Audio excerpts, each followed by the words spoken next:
Sam. Now, what if I told you that God once asked me to take my entire year bonus, fly to a foreign country, and wait for further instructions?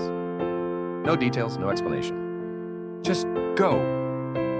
What happened next? Even I didn't expect it. If you've been following my tithing journey, you know that I learned a painful lesson about robbing God in our previous video. After that, I committed to giving my tithes faithfully. But little did I know, God had bigger tests ahead. I received my annual bonus, and like always, I prayed over what to do with it. But this time, instead of simply tithing to my church, I felt an instruction deep in my heart. Book a ticket to Chiangmai. Bring the money, wait for further instructions. No plan, no purpose, just obedience. My family was shocked. This was not me. I'm a planner. I usually book trips a year in advance. But this, everything was happening in just 2 weeks. Yet something inside me knew I had to go. I landed in Chiangmai, completely lost, but I wasn't alone. My church had sent a missionary there some years back, and he helped me find a place to stay. As a great host, he took me around the city, showing me all the famous spots. But for the first 2 days, nothing happened. Still no sign, no instruction, no clue why I was there. Then on the third day, something shifted. While chilling out in his home after dinner, he casually mentioned, "Tomorrow I need to meet an American Chinese missionary to pass him some things. Do you mind tagging along?" The moment he said that, I agreed. I knew. This was the guy. This was who I was supposed to give the money to. But immediately my logical mind kicked in. God, are you sure? Who was this guy? Was he trustworthy? Would he misuse the money? And I struggled. But then I remembered a powerful lesson from Scripture, the parable of the talents, Matthew 25:14-30.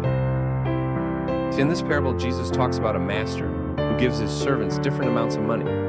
2 of them invest wisely and bring back more. But the last servant, he hides the money out of fear and is later rebuked for his lack of faith. This parable teaches us 2 things. 1, faithfulness over fear. God entrusts us with resources. Will we step out in faith or hide in fear? 2, stewardship is obedience.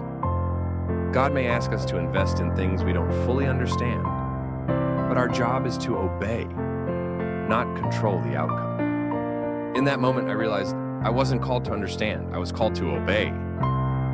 For the later stewardship and obedience, this was just one of the many encounters to come for me. Do stay tuned by subscribing to this channel.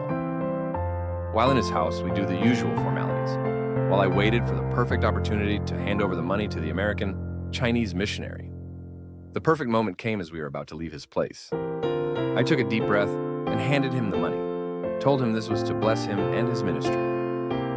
No further explanation, no further questions, just trust. The American Chinese missionary stared at me in disbelief for a moment, and he then graciously said, "Thank you," as I hastily make my way out of his nice terrace house. And at that moment, I felt a deep sense of peace.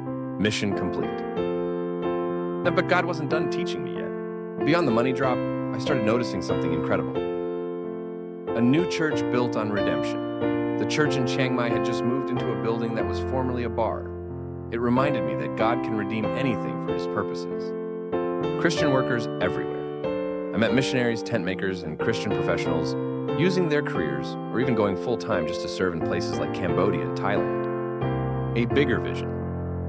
As a business-minded person, I started seeing opportunities, like the growing middle class and potential for preschools. Was this another call in the making? Only God knows. One thing was clear. God's work extends far beyond my understanding. So let me ask you, has God ever asked you to do something that made no sense? Are you struggling with trusting him with your resources, your time, money, or career?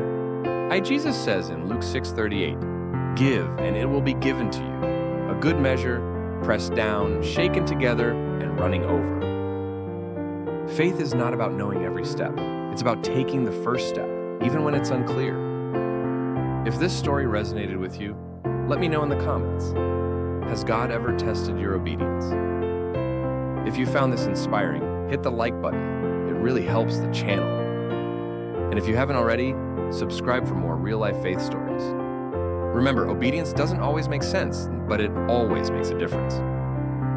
Till next time, stay faithful. God's not done with you.